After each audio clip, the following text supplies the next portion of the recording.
Bonjour à tous pour cette nouvelle vidéo. Vous êtes sur la chaîne YouTube de Meges Learning. Je m'appelle Jean Cherez, ingénieure pédagogique et aujourd'hui, j'ai le plaisir et l'honneur de recevoir une pointure dans le milieu du digital learning et de l'ingénierie pédagogique, Sylvain Baccarès. Ça y est, je t'ai mis une petite pression, Sylvain.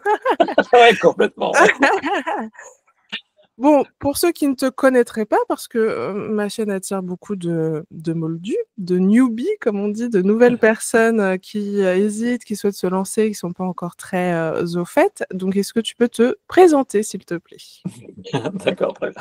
Moi, je m'appelle Sylvain Vacarès, donc je suis un spécialiste de la formation d'adultes, d'accord, la formation professionnelle. Et plus particulièrement, voilà, j'ai une particularité sur le digital, hein, la formation utilisant des moyens digitaux, puisque je fais ça depuis 30 ans, même si j'ai fait de la formation présentielle pure, si je puis dire, pendant un certain nombre d'années avant. Donc je suis un vieux formateur, on va dire, maintenant.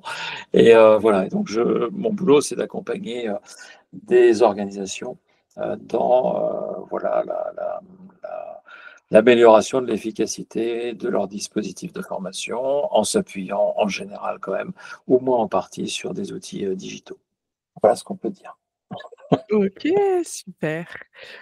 Merci pour cette présentation qui permettra à mon audience qui ne te connaît pas encore d'y voir beaucoup plus clair. Aujourd'hui, on s'est réunis tous les deux pour discuter d'un sujet très intéressant. On va faire un petit focus sur l'intelligence artificielle. Je sais que pour beaucoup d'entre nous, j'allais dire d'entre vous, mais en fait d'entre nous, ça pose énormément de questions, ce bouleversement. Qu'on soit professionnel déjà installé ou en devenir, je trouve ça très intéressant en effet de se poser la question des enjeux, de ce que ça change, du marché, etc. On va peut-être vous rassurer sur certains points et peut-être moins sur d'autres, on verra, ça dépendra de où nous mène la conversation. Donc voilà, t'es prêt Sylvain? C'est bon, c'est bon. Yes, super. Donc la première question que j'aimerais te poser, c'est finalement quand on parle d'intelligence artificielle, notamment évidemment dans le secteur de la formation, de quoi on parle? Parce que, bah, il y a plein d'outils. Aujourd'hui, on a beaucoup associé l'IA à l'IA générative. J'ai l'impression que presque ChatGPT et IA, c'est devenu synonyme presque. Alors qu'en réalité, il y a énormément d'outils. Alors, c'est pas le but de faire un listing des outils d'IA qui existent. Mais voilà, aujourd'hui, il y a des outils d'IA pour faire des PowerPoint ou enfin des slides plus facilement, pour faire des vidéos, pour faire. Donc, est-ce que tu peux nous dire exactement, voilà, nous aider à y voir plus clair et nous dire de quoi on parle exactement dans notre secteur? Alors, en fait, l'IA, elle est dans le secteur de la formation depuis longtemps, enfin depuis longtemps, depuis un certain temps, bien avant, en fait, en tous les cas, l'apparition des IA génératives, parce qu'on parlait d'adaptive learning, par exemple, hein, enfin, on en parle toujours d'ailleurs, hein, depuis quelques années. Et en fait, on utilisait l'IA pour améliorer la prise de décision, des choses donc pour améliorer le parcours en fait des utilisateurs lorsqu'ils se formaient à distance, par exemple, hein, et de manière à être capable de leur proposer des activités, des contenus en fait qui soient adaptés à leur profil, parce qu'on était capable de l'analyser.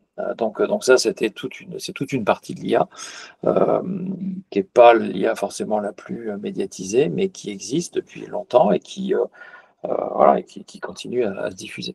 Et puis depuis effectivement 2 ans et demi maintenant, il y a l'IA générative qui est apparue dans le grand public et qui est à disposition et qui a généré plein d'outils. Donc là, l'objectif est un peu différent puisque là, ces outils produisent en fait hein, des contenus. Voilà, alors que ça peut être des contenus de formation, mais ça peut être aussi répondre à des mails ou faire du tutorat ou répondre à des interrogations de façon automatique, hein, des bots par exemple. Donc il y a toutes sortes d'outils qui sont apparus pour aider les concepteurs, les apprenants, les tuteurs, les formateurs, les formatrices, etc., à être assistés finalement par des machines qui faisaient tout ou partie du travail qu'ils faisaient à la main auparavant. Voilà. Donc Donc pour moi, il y a vraiment ces deux grandes branches qui évidemment se complètent, hein, et interagissent d'ailleurs entre elles, hein, puisqu'on capte des données issues des systèmes d'analyse de données sur les parcours d'apprenants pour adapter par exemple ce qu'on produit comme contenu à la volée pour eux, par exemple, hein. Donc tout ça s'interpénètre. Voilà, donc on est à ce stade-là aujourd'hui. Voilà, mais c'est beaucoup plus récent, évidemment, sur l'IA générative.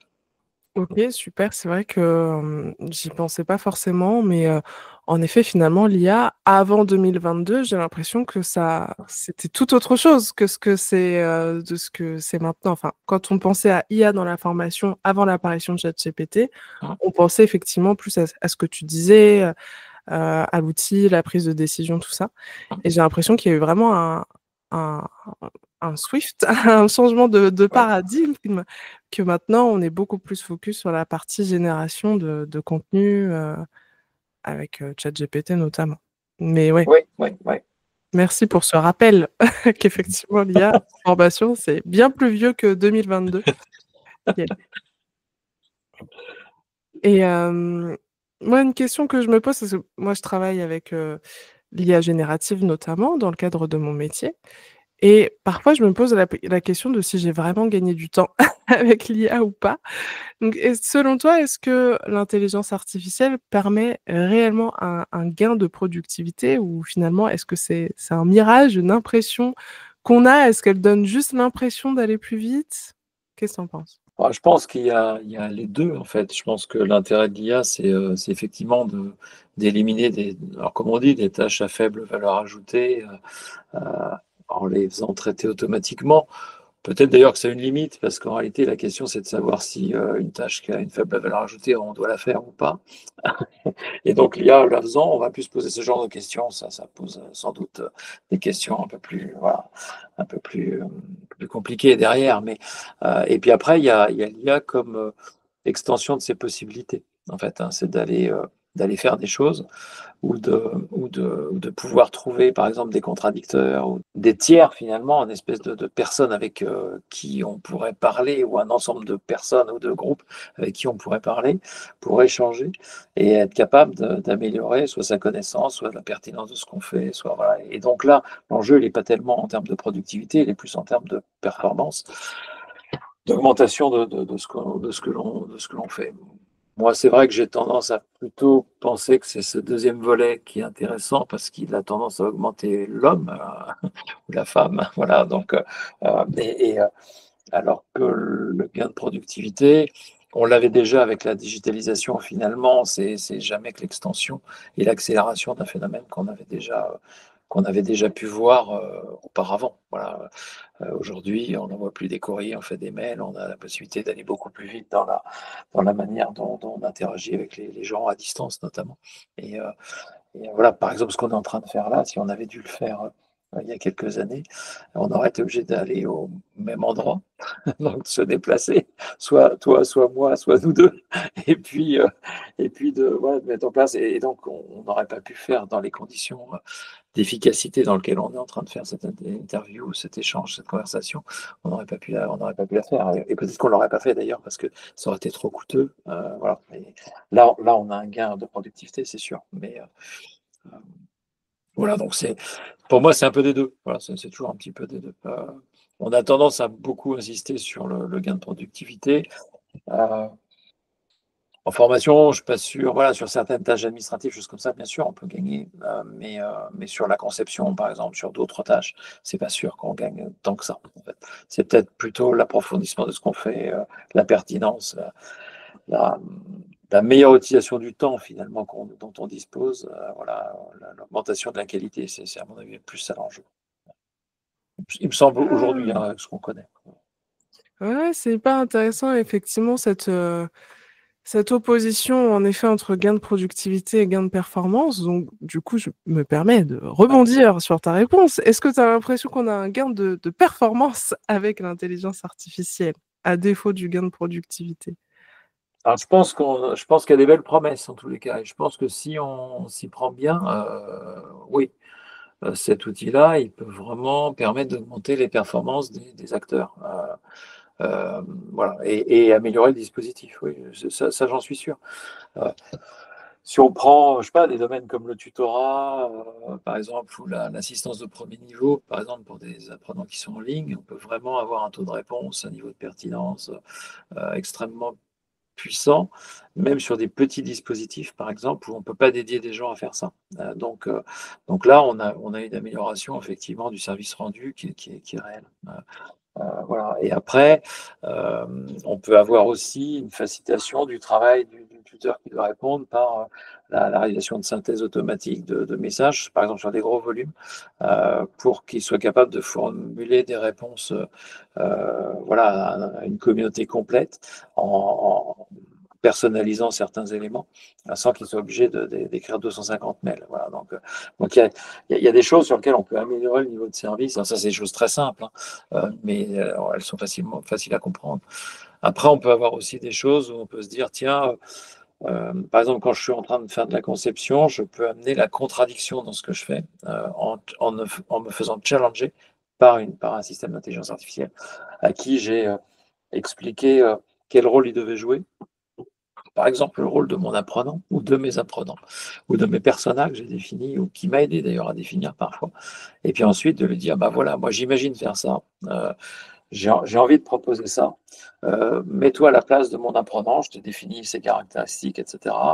Et réagis à ce que je te propose pour me challenger. Là, on gagne en performance parce qu'on ne va pas être obligé d'attendre systématiquement, par exemple, les premiers groupes ou les premiers utilisateurs. On peut avoir une espèce de user group, alors qu'il n'est pas aussi performant qu'un groupe d'humains, certes, mais quand même, ça nous permet de dégrossir enfin, tu sais, c'est toujours la règle des 20-80. Si on arrivait si avec ces 20%-là, voilà, on arrive à dégager 80% des problèmes, on peut se concentrer après sur le reste, en fait. Et, euh, et ça, c'est une possibilité qu'on n'avait pas avant, en fait. Donc là, on a vraiment quelque chose de nouveau qui est potentiellement créateur de valeur. Après, il faut imaginer ces usages-là, hein. C'est tout ça qui reste à faire. Et ça relève bien de l'humain pour le coup. Euh, mais, mais, euh, mais là, on a un potentiel de gain qui est vraiment très important. OK, super, oui, c'est vrai que c'est intéressant. Donc d'un côté, on a ce côté gain de productivité avec la possibilité, comme tu disais, pour les formateurs, les tuteurs, de potentiellement rédiger, assez facilement des synthèses personnalisées, comme tu dis, pour éviter de rédiger je ne sais combien de mails. Donc on peut de Ouais, manière traiter des données massives, mais personnalisées en fonction des apprenants, avec contrôle évidemment de l'humain, mais ça reste quand même moins fastidieux qu'en effet devoir rédiger la synthèse personnalisée à tous les apprenants. Et d'un autre côté, on a aussi cet aspect, aide créative avec, effectivement, moi je le fais, hein, effectivement dans mon quotidien, quand au moment de concevoir un contenu, effectivement de donner ce rôle, à l'IA, de me challenger, et parfois alors la plupart du temps, alors ça dépend peut-être des prompts et tout ça, mais c'est des choses auxquelles j'avais, pensé, que j'avais anticipé, mais parfois peut y avoir deux trois choses, on me dit: «Tiens, ça c'est intéressant». Est-ce que ça va arriver? Je ne sais pas, mais c'est bien, ça m'aide à l'anticiper comme ça, si jamais ça arrive, j'ai une réponse à apporter. Donc ouais, ouais, là-dessus, je suis assez d'accord et c'est intéressant de voir ces 2 aspects auxquels, moi je m'étais focus un peu plus sur la productivité, mais tu vois comme quoi effectivement, c'est intéressant. Je te remercie. Et justement, par rapport à ces potentiels dont tu nous parles, que ce soit pour la productivité et la performance, depuis l'arrivée de l'IA générative, toi qui as connu vraiment, l'avant et l'après, qui est vraiment dans le métier depuis longtemps, qui a même connu un peu les débuts, du digital learning depuis, 2022, est-ce que tu observes un vrai changement, de manière générale, dans le secteur de l'ingénierie pédagogique, que ce soit en termes de pratique, de posture et même de marché? oui, oui, oui, on commence à voir hein, des OK. changements. C'est d'ailleurs ce qui est assez spectaculaire, je trouve, avec cette technologie, c'est que, comme tu le disais, moi j'ai vu l'arrivée d'Internet, je faisais du digital learning avant Internet. Donc enfin, ça s'appelait pas comme ça d'ailleurs à l'époque, mais c'était quand même le cas. Et j'ai vu l'arrivée d'Internet et l'impact sur la formation, et ça a pris du temps. Ça a pris quasiment une dizaine d'années. Et, euh, et, et là, entre le moment où c'est apparu, finalement, peut quasiment le dater, hein, au jour près.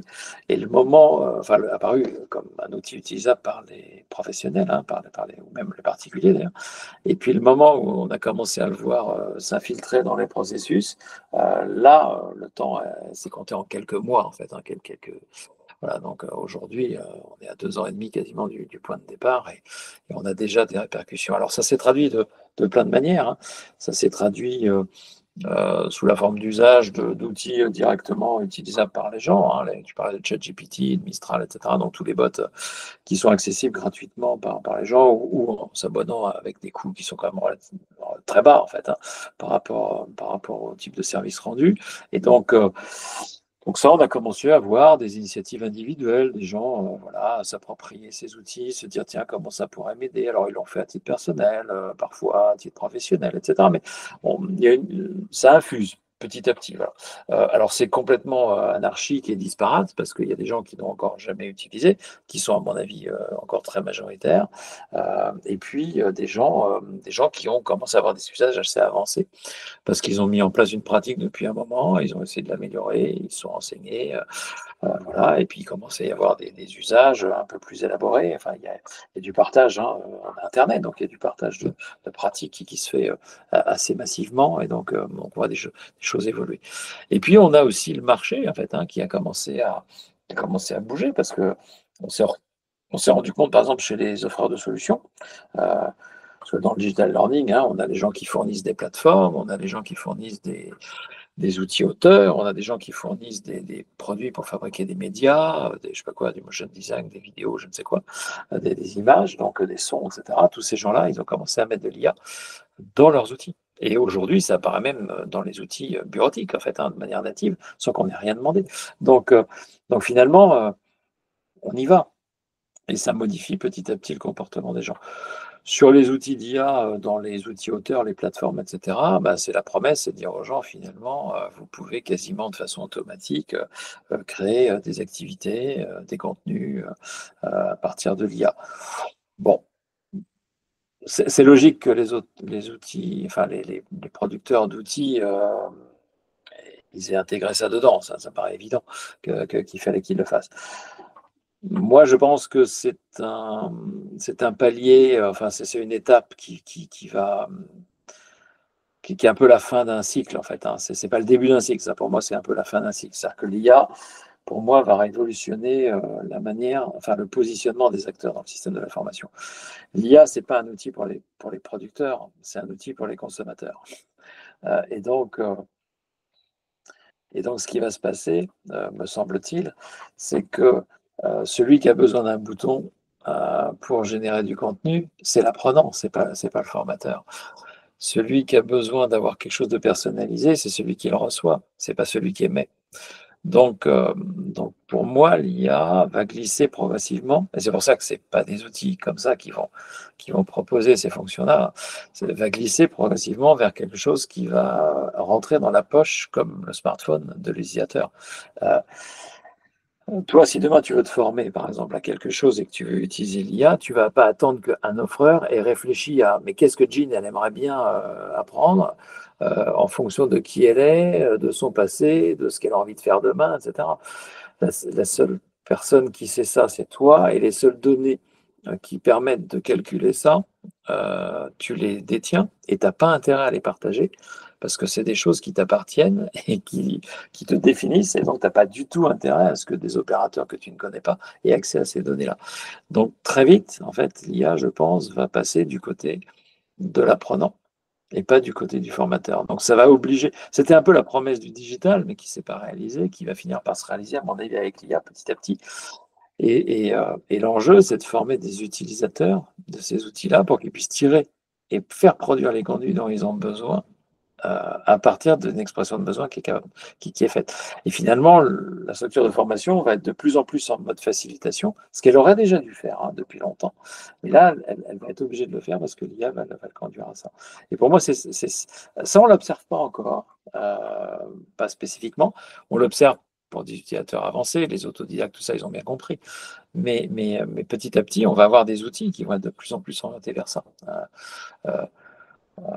voilà, pour que le service il soit vraiment rendu à celui qui en a besoin et pas à celui qui est l'émetteur, en fait.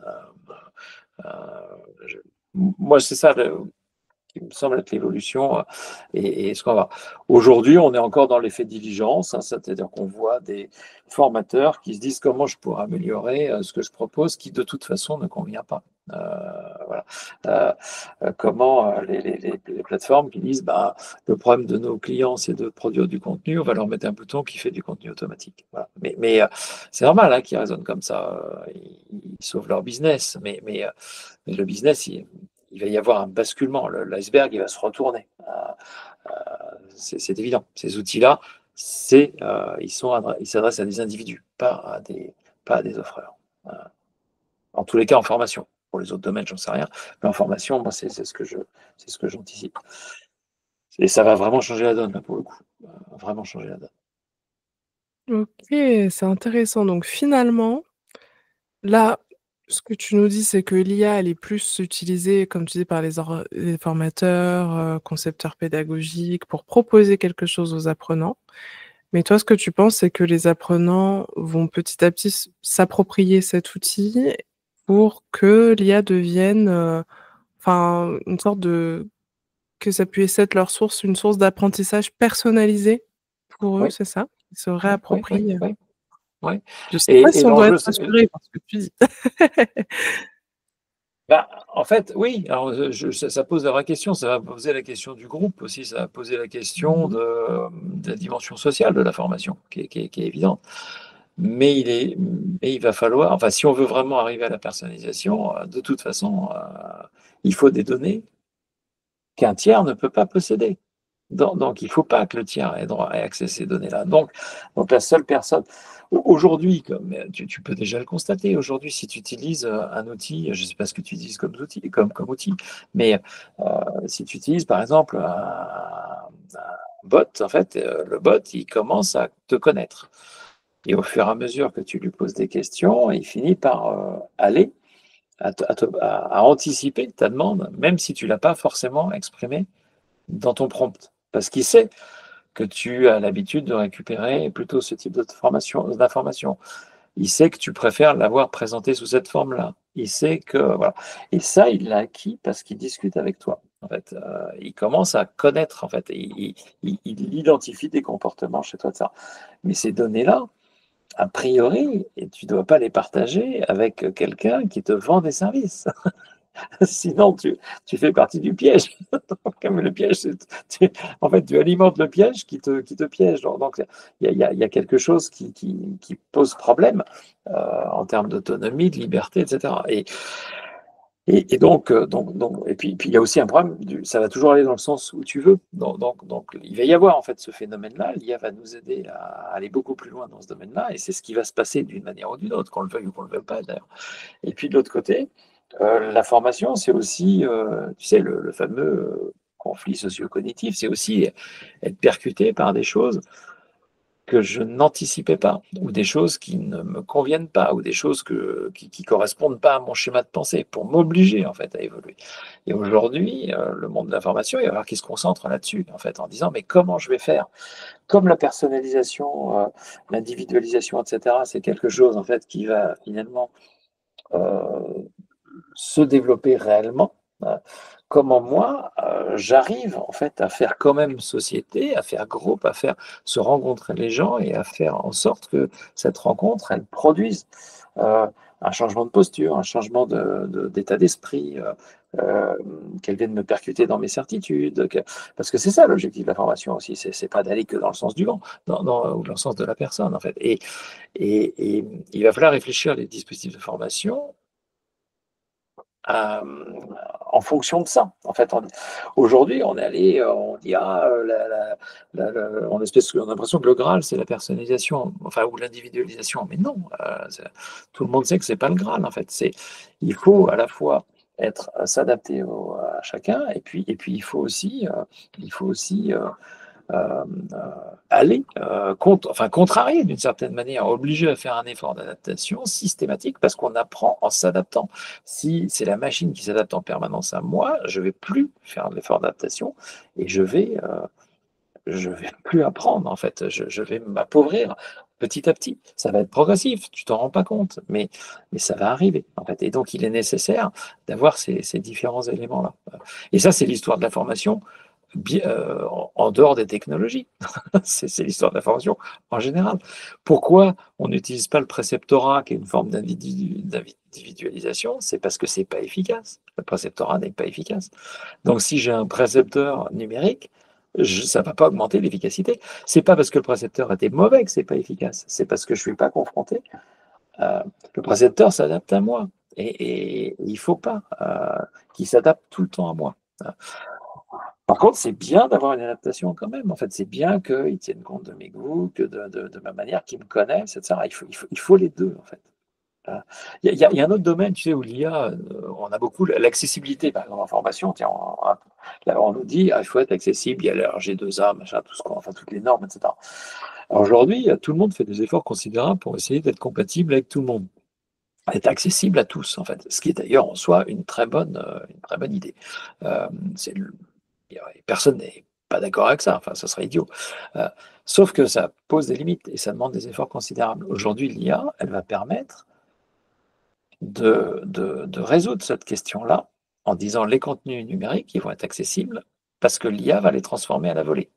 Et du coup, l'offreur de formation, il va pouvoir finalement faire un contenu complet et parce qu'il sait que de l'autre côté, une machine va réécrire ou réadapter son contenu et elle ne va pas le faire en fonction de stéréotypes de handicap, par exemple. Elle va le faire en fonction de qui est chaque personne. Et toi, moi, on peut très bien avoir des problèmes visuels, voilà, parce voilà, on voit pas bien les couleurs ou je ne sais quoi.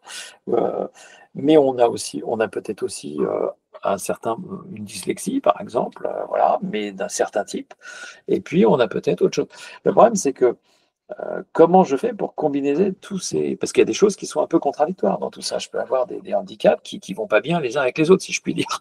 Et donc, si l'IA me connaît et si elle sait, elle va adapter en prenant en compte l'ensemble de mes contraintes. Et jamais je pourrais, moi, en tant que producteur, imaginer qu'il y ait toutes ces... Enfin, je ne peux pas faire un contenu qui soit valable pour toutes ces combinaisons-là, en fait. Donc, je serai toujours en dessous de la performance attendue et il y aura toujours un problème pour les gens. Voilà. Là, on peut vraiment pousser l'individualisation, mais après, il faut mettre les gens dans des groupes, en fait. Et dans ces groupes, les écarts de chaque personne vont apparaître. Et il est nécessaire qu'ils apparaissent. Il est nécessaire pour que chacun fasse l'effort d'adaptation aux autres. Parce que c'est le seul moyen qu'on reste capable de vivre ensemble, en fait. Et dans la formation, on a une responsabilité par rapport à ça, il me semble. Voilà, donc tu vois, c'est un petit peu, c'est pour ça que souvent, on dit, c'est quoi l'impact, c'est quoi? Mais on est en face d'un système complexe, en fait. Donc, la réponse, elle n'est pas simple, en fait. La réponse, c'est qu'est-ce que je dois mettre en avant? Quelle est la place le rôle de chaque acteur humain, le rôle de chaque machine, de chaque programme, et comment on fait un système qui tient debout. Voilà, c'est ça. Il va falloir être très intelligent pour intégrer l'IA dans les systèmes de formation. Très, très intelligent. Il va falloir comprendre tous notre niveau de manière importante, en fait. C'est ça l'enjeu. Waouh! Eh ben, merci beaucoup pour ce partage qui était très, très riche. Qui était très, très riche. Moi, ce que je retiens de tout ça, c'est qu'effectivement, le côté ultra personnalisation de l'IA, le fait que voilà, que l'IA te propose, un contenu, que tu puisses, échanger avec elle.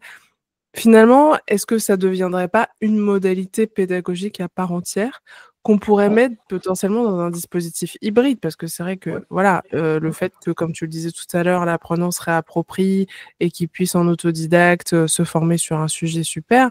Mais dans ces cas-là, comme tu le disais très justement, il n'a pas le côté, collectif, interactif qui est bien sûr. hyper important, et même échange avec un mentor humain aussi. Donc on pourrait imaginer, que dans un dispositif multimodal qui est un peu le dispositif enfin, le type de formation qui se popularise enfin, parce que c'est vrai que c'est très, très, très, très efficient. Donc l'idée que ça devienne, pourquoi pas, une modalité en plus de tout ce qu'on connaît déjà. Qu'est-ce que tu en penses? Oui, c'est quel rôle on lui donne? En conception, par exemple, pour donner un exemple concret, on a testé On a testé en fait, hein, différents scénarios, en parallèle, hein, dans la même salle, sur le même temps contraint. On a demandé à des gens à partir d'un même cahier des charges de produire un contenu, enfin un dispositif de formation, donc une progression pédagogique, voilà, une espèce de synopsis du parcours, on va dire, heu en travaillant en mode collaboratif ensemble, avec juste, un petit jeu de cartes, voilà, qui aide à concevoir, mais sans moyens techniques, informatiques, tout ça. On a mis un autre groupe, où eux, ils avaient tous un ordinateur. Ils étaient aussi en mode collaboratif, mais ils avaient tous un ordinateur avec ChatGPT ou Mistral, et cetera. Et donc ils avaient le même cahier des charges, hein, ils devaient produire la même chose. Et puis on a mis un groupe où on a fait un mix des 2. C'est-à-dire qu'on a dit: «Bah, voilà, vous allez travailler en mode collaboratif, vous allez produire quelque chose qui est physique, vous allez utiliser les cartes, mais il y a un des joueurs autour de la table, finalement, qui est un chatbot, qui est une IA. Mais vous n'allez pas faire travailler l'IA. L'IA va intervenir comme un des acteurs un des membres du groupe, finalement, en fait. Et on va lui donner un rôle qui est, voilà, tu es concepteur et tu conçois avec des êtres humains». Voilà, donc et en fait, on se rend compte que, bah, le dispositif le plus abouti qu'on obtienne dans le même temps, parce que curieusement, il n'y a aucune différence de temps. Il n'y a pas un groupe qui va plus vite que les autres, en fait. Ils produisent le synopsis à peu près dans la même durée. Ça, c'était un des résultats qui nous a un petit peu étonnés au début. Mais on l'a reproduit plusieurs fois et à chaque fois, on tombe sur la même chose. Et, euh, et en fait, on se rend compte que bah, le groupe le plus performant, c'est celui qui mixe les 2 finalement, en fait, voilà. Alors il y a des écarts, hein, on ne produit pas les mêmes dispositifs et cetera, mais on voit bien que quand on demande au groupe de juger quel est le groupe le plus performant, au groupe qui est chacun ayant participé, à son expérience, hein, en parallèle, celui qui apparaît comme étant le plus performant à chaque fois, c'est celui qui mixe les 2. Et donc ça pose la question de quel rôle on donne à l'IA? Est-ce que finalement tu sais, on commence à voir apparaître des petits logos, là, on dit réalisé sans IA, réalisé intégralement par l'IA, et puis assisté par l'IA. Euh, et en fait, c'est un peu bizarre parce que les deux extrêmes, en fait, sont pas très intéressants. Plus personne, enfin aujourd'hui, on est tous assistés par l'IA, qu'on le veuille ou non. C'est dans notre téléphone, c'est dans notre logiciel bureautique. Donc finalement, on va l'être, enfin, on ne l'est pas encore totalement aujourd'hui, mais on va l'être sans l'avoir demandé. Donc, de toute façon, sans IA, ce serait comme dire je travaille sans électricité, quoi. Il n'y a plus grand monde qui travaille sans électricité, quoi. Donc, il y aura forcément une partie d'IA dans tout. Il y aura totalement fait par l'IA. Aujourd'hui, la performance de l'IA ne permet pas de ne pas contrôler. Enfin, voilà, donc c'est quelque chose qui est très marginal. Et finalement, le problème, c'est que finalement, tout le monde va être au milieu. Et si on a un seul logo pour mettre tout le monde, enfin, pour caractériser 100% ou 90% de ce qu'on fait, ça n'a aucun intérêt d'avoir un logo. Donc, ce qui est intéressant, c'est comment on peut subdiviser cette partie-là. Et la question qui se pose aujourd'hui pour moi, c'est est-ce que l'IA est mon assistant ou est-ce que c'est moi qui contrôle ce que fait l'IA? Et tu vois, est-ce que c'est une IA assistée par un être humain ou est-ce que c'est un être humain assisté par une IA? En fait, aujourd'hui, elle est vraiment posée cette question-là. Quand on regarde les comportements des gens, ce qu'ils font, on voit les deux, en fait. Mais est-ce qu'ils ont conscience, en fait, que les deux ne sont pas équivalents? Voilà. Et c'est ce qu'on essaie de faire dans ces petits tests. Et on se rend compte que si tu es assisté par l'IA, non seulement c'est plus intéressant parce que tu fais grandir les humains, parce que l'IA les oblige à être plus performants, leur amène des idées, enfin ça t'augmente en fait, hein. J'imagine que toi tu disais tu avais un usage, j'imagine que c'est ce que tu recherches aussi. Alors que dans l'autre cas, bah, finalement, tu es juste là pour compenser les faiblesses de l'IA. Et elle en a des faiblesses, l'IA. Générative, on le sait tous. Et donc, ça veut dire que finalement, et tu vois, ça rejoint notre histoire de gain de productivité. Est-ce que tu mets en avant la productivité ou est-ce que tu mets en avant la performance, en fait, ou l'augmentation des acteurs humains qui sont autour de la table, en fait?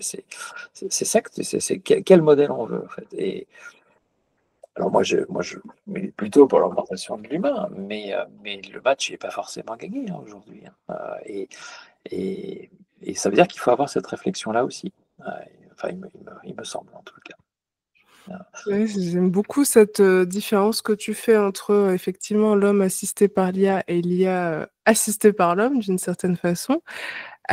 Pour que ce soit bien clair pour tout le monde, parce que la différence est subtile à mon sens, est-ce que tu peux nous donner un exemple concret de tâche dans la formation, et justement ce que ça donne quand c'est l'homme assisté par IA ou l'inverse, que c'est l'IA qui est assistée par l'homme?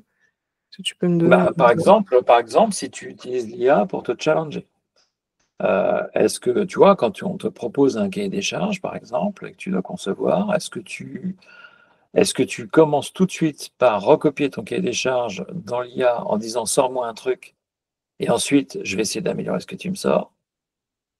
Alors tu peux lui demander d'en sortir 2, 3, 4, hein, peu importe, mais c'est quand même, tu pars quand même de la proposition qui est faite par la machine.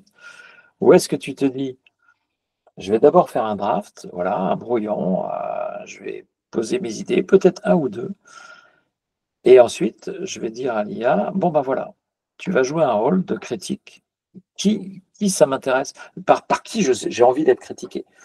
Je peux être critiqué par mon commanditaire, en disant est-ce que ça va plaire à mon commanditaire? Je peux être commandité par les autres parties prenantes. Tu peux dire, tiens, ben voilà, je vais définir des personas qui sont mes autres parties prenantes du projet. Et avant de présenter à mes parties prenantes ce qu'on m'a demandé de faire, une conception par exemple, eh bien, je vais utiliser l'IA pour aller me challenger et dire, ben voilà, Jean, c'est mon apprenante type par rapport à ce que je veux faire hein, comme formation. Eh bien, je vais dire voilà, Jean, elle est comme ça. Voilà comment elle réagit. Voilà son cursus, son passé. Voilà ce qu'elle a déjà fait, ce qu'elle sait, ses aspirations, etc. Et qu'est-ce que Jean penserait de ce que je suis en train de concevoir en fait. Et pose-moi les questions. Et il faut que tu sois critique et vas-y, n'hésite pas à démolir en fait ce que je suis en train de faire. C'est pas gênant, c'est justement moi ce qui m'intéresse.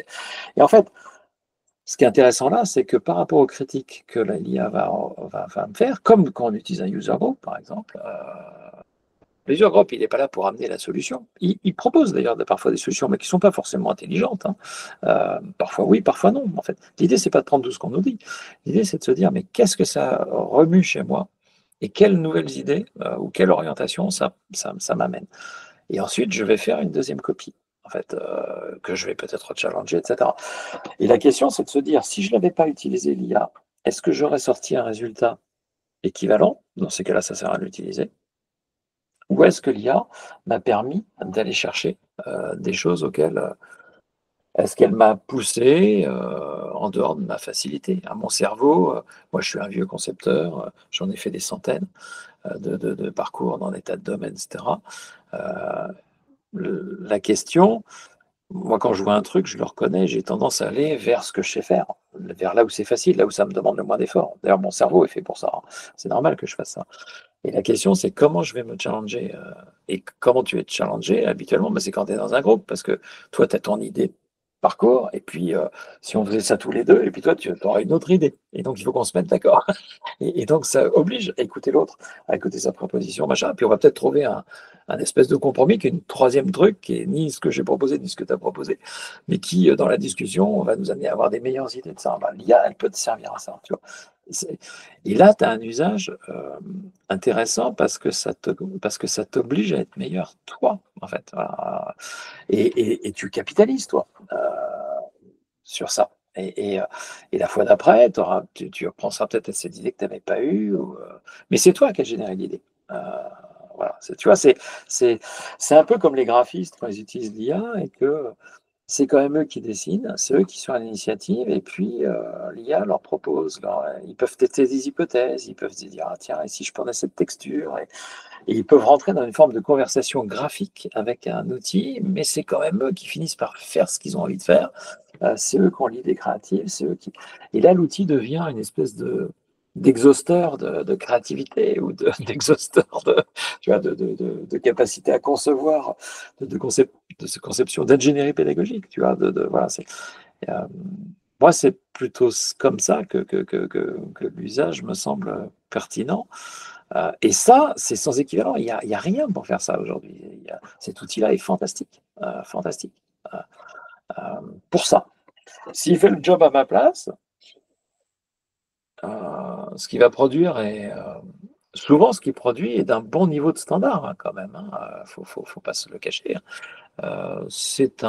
C'est parfois supérieur à ce que je vois produire par des gens dont c'est le métier, enfin en tous les cas sur la fiche de poste et qui ne sont pas forcément très aguerri. Donc, ça permet d'avoir un premier jet souvent assez bluffant, en fait. Mais il ne faut pas se contenter de ça. En plus, c'est le premier jet que tout le monde va avoir. Quand tu fais répondre à tes mails à une IA, est-ce que celui qui lit les mails de l'autre côté que tu as produit avec ton IA, c'est pas une IA aussi? Et est-ce que c'est intéressant de faire produire des mails à une IA qui sont lus par d'autres IA, qui va répondre et qui vont être lus par d'autres IA, etc. En quoi ça me fait progresser, moi? Ouais, voilà. Alors effectivement, c'est pénible de répondre à tous les mails, tout ça, mais peut-être qu'il faut juste diminuer le nombre de mails plutôt que de mettre des outils qui répondent. Donc, bon, il y a quand même des questions qu'il faudra se poser pour des raisons écologiques, éthiques aussi. Et on ne peut pas quand même continuer à jouer parce que c'est possible de le faire. On n'est pas obligé, c'est parce que c'est possible qu'il faut le faire. Il faut être raisonnable. Oui, c'est clair. Merci pour tous ces éléments. C'est sûr, un peu le côté les IA qui se répondent entre elles par email, ça revient souvent de se dire, mais bientôt, voilà, bon, presque, va y avoir une conversation quoi, entre deux IA qui va se faire et Ouais, que nous, on ouais. va découvrir ça et on n'aura plus qu'à dire oui ou non, Ça existe signer, déjà. et puis voilà quoi. Ouais, c'est Ouais, assez ouais. fou, hein. Et ben, écoute, merci pour tout ça et pour cet éclaircissement qui me paraissait effectivement très important. Dites-nous, chers viewers, dans les commentaires, évidemment, on attend vos questions, hein, et dites-nous aussi, voilà, ça soulève énormément de questions, tout ce que tu dis, éthique, écologique, tout ça. Donc, dites-nous aussi si vous voulez peut-être une V2, on ne sait jamais, sur l'IA, mais d'un autre angle, hein. On s'est dit pour une première, on fait quelque chose d'assez générique, mais évidemment, vous pouvez complètement nous faire des requêtes et on les étudiera avec sérieux avec nos invités comme on fait à chaque fois. Moi, ta réponse à ma question, Sylvain, me soulève une autre question, la question du remplacement des concepteurs par l'IA, parce qu'effectivement, quand j'en discute avec des collègues, des confrères, consoeurs, c'est une inquiétude qui revient, la peur d'être remplacé par IA. C'est vrai que c'est pas forcément très rassurant tout ce que j'ai entendu que tu nous as dit. Est-ce qu'on a raison d'avoir peur ou pas? Est-ce qu'on va tous se faire remplacer les concepteurs pédagogiques par des IA? Euh, je- Moi, je pense pas. Je pense pas. Mais par contre, ça va impacter le métier, ça c'est sûr. Enfin, ça l'impacte déjà. C'est-à-dire que, c'est-à-dire qu'il va falloir se recentrer sur ce qui est important.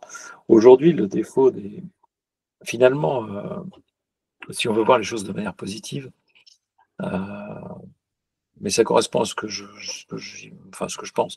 Euh, euh, on va peut-être enfin mettre le contenu en arrière-plan dans les formations plutôt que de le mettre en premier plan. C'est-à-dire qu'aujourd'hui, les concepteurs, ils sont quand même très, très centrés sur le contenu de la formation. Or, le contenu de la formation, ça n'est que l'arrière-plan de la formation. Ce qui est important dans la formation, c'est pas le contenu, c'est l'activité. C'est quelle expérience je propose. Voilà. Et donc, la question, c'est pas est-ce qu'il faut dire comme si, est-ce qu'il faut faire une vidéo, je sais pas quoi, sur lequel on passe des heures, en fait. C'est vraiment l'expérience d'apprentissage. Qu'est-ce que je fais faire? Comment je m'assure que les compétences sont bien là, etc. Et donc, l'IA va pouvoir traiter le contenu de façon pertinente et on va passer beaucoup moins de temps à faire ça. Alors, il y a un danger, hein, c'est que comme ça devient facile, on va en mettre encore plus qu'avant, alors qu'il y en avait déjà trop.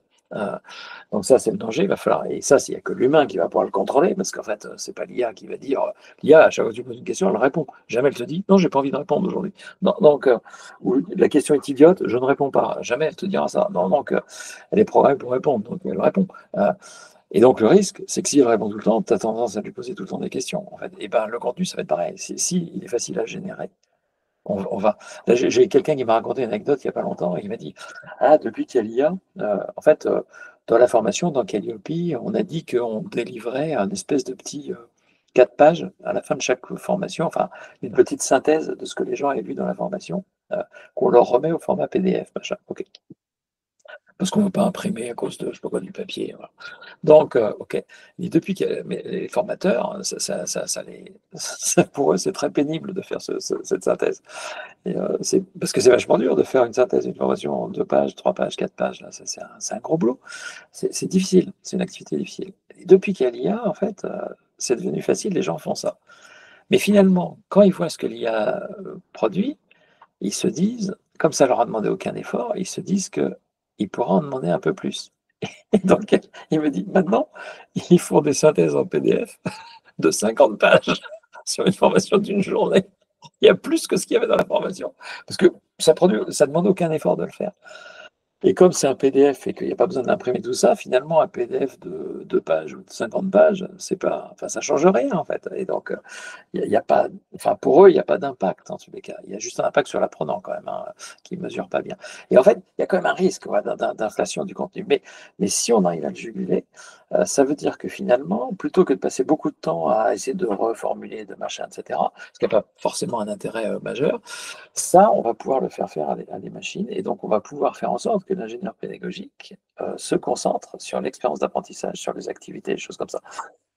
Ça, c'est vraiment important sur les relations entre les gens, sur cette notion de groupe, sur la socialisation, sur l'accompagnement des gens, la prise en charge. Parce que la formation, c'est un métier de prise en charge, c'est pas un métier de transmission de contenu. Enfin, le numérique a fait glisser petit à petit la formation vers presque les métiers de l'édition, d'une certaine manière.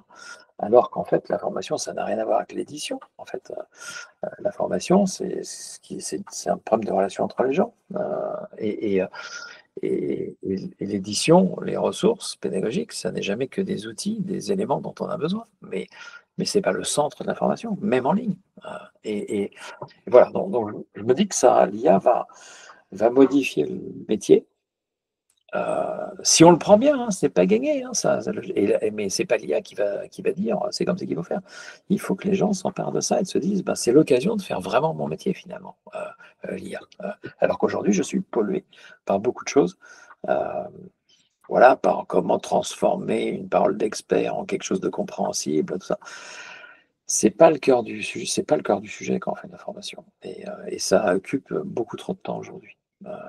Voilà, donc c'est pour ça, moi, je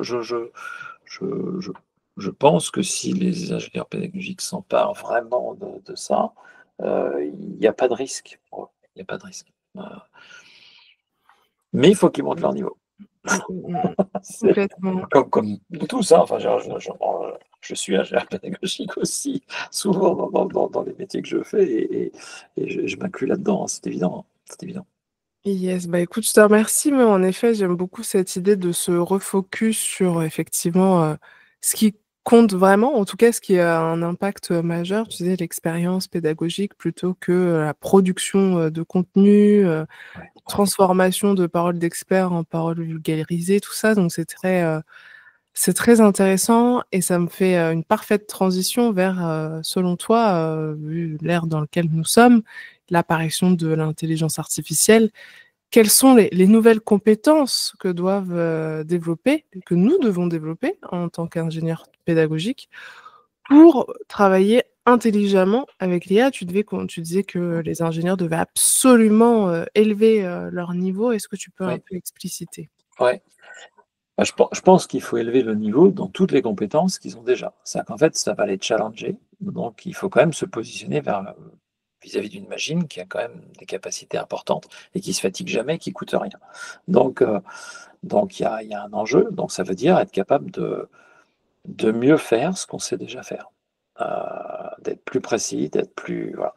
Et ça, il faut le faire pour deux raisons. D'abord, parce que ce qu'on va avoir à faire doit augmenter en qualité. Sinon, on va se retrouver en concurrence avec ces machines, hein, de plus en plus. Et puis parce que vis-à-vis de ces machines, il faut être capable d'exercer un esprit critique. Et pour avoir un esprit critique, il faut avoir des connaissances. Sinon, on ne peut pas. Et donc, il faut maîtriser mieux.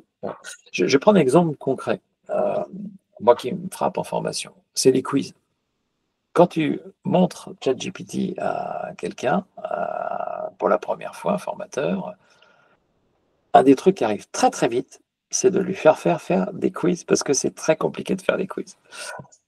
Sauf que ChatGPT ne fait pas des bons quiz. Il fait des quiz. Ah ça, c'est sûr, si tu dis fais-moi un quiz, machin, il te fait des quiz. Mais comment tu es capable d'évaluer que le quiz qu'il t'a fait évalue vraiment ce que tu veux évaluer? Parce qu'en fait, ce qui est difficile dans le quiz, c'est d'être capable de construire la structure d'un bon quiz et ensuite d'être capable de rédiger correctement le questionnement, les distracteurs, etc. C'est deux compétences distinctes, hein, mais qui sont très pointues toutes les deux. En France, on n'a pas trop la culture du quiz parce que dans notre système scolaire, on l'a banni pendant longtemps en disant que c'était idiot, voilà, on ne s'est pas évalué avec ça, machin. Bon. Aujourd'hui, il est revenu en force depuis quelques années. On s'est rendu compte qu'en réalité, si on savait bien le faire, ça ne permettait pas de résoudre tous les problèmes, mais ça en résolvait quand même pas mal.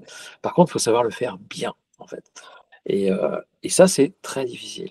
Et aujourd'hui, c'est très peu répandu, cette compétence chez les formateurs. Et ce qui est ultra dangereux, c'est de faire un quiz à une machine alors qu'on ne sait pas le faire soi-même.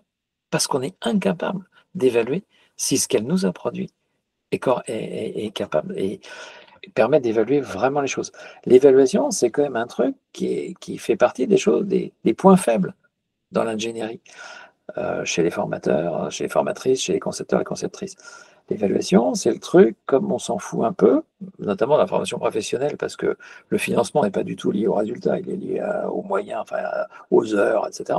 Donc en fait, il n'y a jamais eu d'enjeu économique en fait, autour de l'évaluation, sauf dans certains cas, évidemment, quand on met en jeu la sécurité des gens, évidemment, là, l'évaluation, elle est pointue, mais on ne va pas laisser quelqu'un conduire un bus s'il ne sait pas conduire, ou un avion, ou je ne sais pas quoi, ou manipuler, ou rentrer dans une centrale nucléaire, ou je ne sais quoi. Donc là, effectivement, mais dans tous les autres domaines, c'est-à-dire l'immense majorité de la formation, l'évaluation, c'est vraiment le truc dont tout le monde, enfin, vraiment, ça embête tout le monde. Voilà. Donc, or, aujourd'hui, finalement, si on le sous-traite à la machine, c'est pire. Parce qu'en fait, on va se donner l'illusion qu'on obtient un résultat crédible, alors qu'en fait, on ne sait même pas si le résultat, si les moyens qu'on a mis en œuvre sont adaptés par rapport à ce qu'on cherche. Donc ça, c'est des compétences qu'il faut déjà avoir, en fait, mais qui, avec l'intelligence artificielle, vont devoir monter de niveau, monter de niveau. Donc, développer l'esprit critique, être capable de. Voilà. Et puis, des compétences peut-être plus spécifiques, qui sont des compétences. Alors, le prompt, tout ça, je ne sais pas trop. Le prompt, c'est l'état. L'IA, on est un état embryonnaire de l'IA générative aujourd'hui, hein. Si on le mettait sur son cycle de vie, on est en dessous du fœtus, hein. C'est tout petit. Donc, donc le prompt, c'est l'expression. Enfin, moi j'ai vu les débuts d'Internet, hein, quand on voulait chatter ou quand on voulait voilà, il fallait taper des codes et des machins, enfin, c'était très compliqué. Et c'est pour ça d'ailleurs que ça ne se déployait pas. Aujourd'hui, tout le monde arrive à se servir de WhatsApp parce qu'on a mis une interface, machin, on ne demande plus aux gens d'expliquer des tas de trucs avec des espèces de codes. Voilà. Donc le prompt, c'est un peu cet état-là, c'est l'état un peu bizarre, préhistorique, on va dire, un peu roots de l'interrogation de l'IA. Demain, ce sera beaucoup plus sophistiqué, donc on aura moins besoin de ces compétences-là. Par contre, on aura toujours besoin de comprendre comment se comporter avec une machine. Voilà. Ça, c'est des compétences qu'il va falloir développer. Alors, pas que chez les formateurs, hein, mais ça, c'est du spécifique. Ça, c'est des trucs qu'on n'avait pas besoin d'avoir avant l'IA. On n'avait pas besoin de savoir comment se comporter avec une machine avant d'avoir une machine de ce niveau-là. Tu sais, c'est les trucs tout simples. C'est les gens, ils sont polis avec leur IA. Alors, l'IA sont Voilà, c'est de dire, tu ne dois pas lui parler comme un être humain parce que ce n'est pas un être humain. J'avoue, Il va y avoir des choses comme ça je à suis faire. polie avec l'IA. Et on l'est tous parce qu'on est capable. Parce qu'en fait, comme on se la représente comme quelqu'un, comme elle a tous les attributs d'une conversation humaine, on a l'impression qu'on parle avec quelqu'un. Et ça, notre cerveau nous piège parce que tous les signes qui permettent de reconnaître qu'on parle avec quelqu'un, ils sont là, ou presque. Donc, on va se comporter comme si on parlait avec quelqu'un. Alors qu'en fait, ce n'est qu'une machine qui comprend rien en plus à ce qu'elle dit et qui s'en fout d'avoir une conversation avec nous. En fait, il n'y a aucun affect, il n'y a rien. C'est le vide, quoi. C'est comme si on parlait à un mur. Et donc, le mur, il s'en fout qu'on lui parle. Et mais on ne se le représente pas comme un mur. On se le représente comme. Parce qu'un mur ne parle jamais. Et, c'est, et ça va. Je pense, c'est difficile de définir ces compétences-là aujourd'hui parce qu'on n'a pas trop d'expérience, on n'a pas trop d'expérience massive, on ne sait pas ce que ça produit, on ne sait pas. Il faut regarder, hein, ça de près, hein. Mais ça va générer, on va apprendre à avoir des relations avec des machines, voilà, des relations de conversation, des relations qui ressemblent à celles qu'on a avec d'autres êtres humains.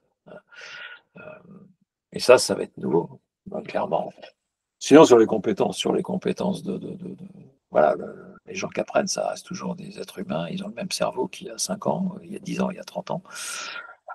Donc, ce qu'il faut mettre en œuvre pour qu'ils soient capables d'apprendre, les mécanismes, voilà, faut être plus pointu, il faut toujours travailler à s'améliorer, mais ça, c'était déjà le cas avant. Maintenant, il faut accélérer parce qu'on a ces machines-là qui sont, bah, qui nous challenge, hein, clairement, qui nous challenge. OK, bah, écoute, je te remercie, c'est très intéressant. En effet, le la conversation avec le mur ne va pas aboutir à grand chose, je pense, alors qu'effectivement avec l'IA, mais c'est un bon moyen, c'est un bon parallèle à faire que finalement c'est pas plus intelligent que le mur, pas beaucoup plus, malgré, tout le paradoxe que ça s'appelle intelligence artificielle, mais il y a bien le artificiel dedans. Donc on a un peu l'illusion que de l'intelligence humaine. C'est vrai qu'en plus, si je prends, l'exemple de ChatGPT que moi je et l'IA que j'utilise le plus, l'IA générative que j'utilise le plus, j'ai l'impression au fur et à mesure des mises à jour qu'elle est de plus en plus fluide, de plus en plus humanisée d'une certaine façon. Bien C'est sûr, ça qui est bien sûr, dingue.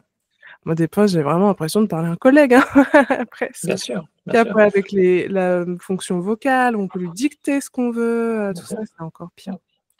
Je Donc ne sais pas si tu as vu là, il y a vraiment quand ils ont sorti il y a 1 an là, ChatGPT, 4, O là, ouais. il y a eu une vidéo qui a été, dans les vidéos de présentation, il y a une vidéo qui Mmh, était je l'ai vu. enregistrée avec Salman Khan, hein, tu l'as vu et son fils. Ouais. Et c'est troublant, hein. Mmh, mmh mh. C'est troublant parce que c'est bien une machine, mais franchement, elle a tous les attributs, et elle répond réellement à la demande, formulée. C'est-à-dire que la demande, c'est pas: «Résous le problème de mon fils», c'est: «Fais en sorte qu'il sache le résoudre lui-même», et dans la manière dont elle va aborder la conversation et comme c'est en plus vocal, c'est vraiment, il faut faire un effort considérable pour se dire: «Mais non, il n'y a pas quelqu'un de l'autre côté».